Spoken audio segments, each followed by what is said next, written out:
So బేసిక్గా చాలా మందికి 498A అంటే ఏంటో తెలియదు. అసలు ఆ 498A అంటే ఏంటి, ఇది మిస్యూజ్ అవుతుందని కూడా చాలా మంది అనుకుంటున్నారు. సో దాని గురించి ఏమంటారు? ఫస్ట్ థింగ్ 498A అంటే ఏ మ్యారీడ్ ఉమెన్ అయినా సరే ఒకవేళ పెళ్ళైన తర్వాత క్రుయాలిటీ అంటే harassment, mental, physical are sexual harassment, ఈ 3 రకాలు ఏ హరాస్మెంట్ అయినా కానీ ఒకవేళ వాళ్ళ ఇంట్లో అంటే ఆమె పెళ్లి చేసుకున్న ఇంట్లో కనుక ఫేస్ చేస్తే 498A పెట్టొచ్చు క్రుయాలిటీ కింద. హస్బెండ్ మీద పెట్టొచ్చు, అత్తమామ మీద పెట్టొచ్చు, ఆడపడుచుల మీద పెట్టొచ్చు, ఎవరి మరిది ఆర్ ఎవరి మీదైనా పెట్టొచ్చు. సో అంటే బేసికల్లీ ఏంటంటే ఒకవేళ క్రుయాలిటీ అనేది ఫేస్ చేస్తే, హరాస్మెంట్, టార్చర్ అనేది ఫేస్ చేస్తే ఆ అమ్మాయి వెళ్ళి పోలీస్ స్టేషన్ 498 కేసు పెట్టొచ్చు. అండ్ ఇది క్రిమినల్ కేసు. 498 అంటే క్రిమినల్ కేస్. సో ఇది యూజువల్గా వైఫ్స్ వాళ్ళ ఇన్లాస్ మీద పెడతారు. అయితే కానీ దీని ఏమైపోతుందంటే గ్రాడ్యువల్గా పెట్టింది మంచి పనికి, ఎందుకంటే ఎంతోమంది ఆడవాళ్ళు మహిళలు సఫర్ అవుతుండే. బట్ గ్రాడ్యువల్గా ఏమవుతుందంటే చాలామంది మిస్యూజ్ చేసుకుంటున్నారు, అదేదో ఒక వెపన్ లా యూజ్ చేసుకుంటున్నారు. హస్బెండ్స్ని, అత్తమామని సావగొట్టడానికి, లిటరల్లీ టార్చర్ పెట్టి బ్లాక్మెయిల్ చేయడానికి యూజ్ చేసుకుంటున్నారు.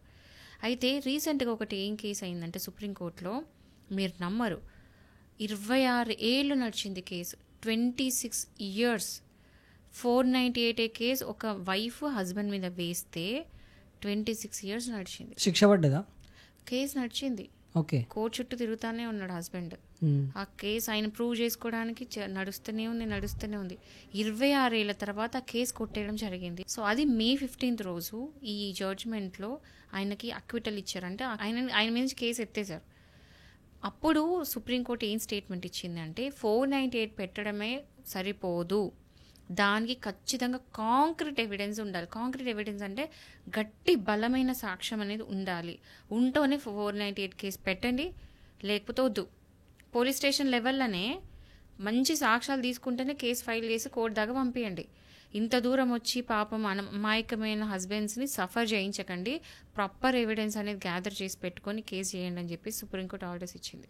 సో ప్రతి ఒక్కరు గుర్తుపెట్టుకోండి, 498 పెట్టంగా సరిపోదు, ఎవిడెన్స్ ప్రాపర్గా ఉండాలి. ఇది ఆడవాళ్ళకి చెప్తున్నాను, మగవాళ్ళకి చెప్తున్నాను, వైఫ్స్కి చెప్తున్నాను, హస్బెండ్స్ కూడా చెప్తున్నా.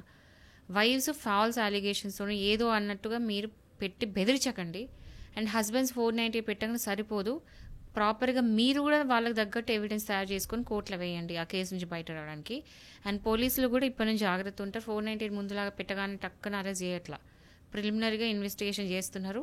కొద్దో గొప్ప ఉంది అక్కడ అంటే వాళ్ళు చెప్పిన అలిగేషన్లో నిజం ఉంది అంటేనే కేసు ముందుకు తీసుకెళ్తున్నారు, అయితే పోలీసులు కూడా తిట్టి పంపించేస్తున్నారు. సో ఇది అందరి చేతిలో ఉన్న ఉమ్మడి బాధ్యత.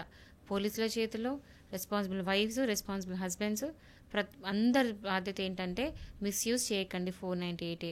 ఎందుకంటే ఇట్లాంటి వాళ్ళు చేయబట్టి నిజంగా సఫర్ అయ్యే వాళ్ళు కూడా న్యాయం జరగదు వాళ్ళకి టైంకి. ఎందుకంటే సాక్ష్యాలు తీయడం కష్టం కదండి. క్రియాలిటీ ఇంట్లో జరుగుతుంది, 4 గోడల మధ్యలో జరుగుతుంది.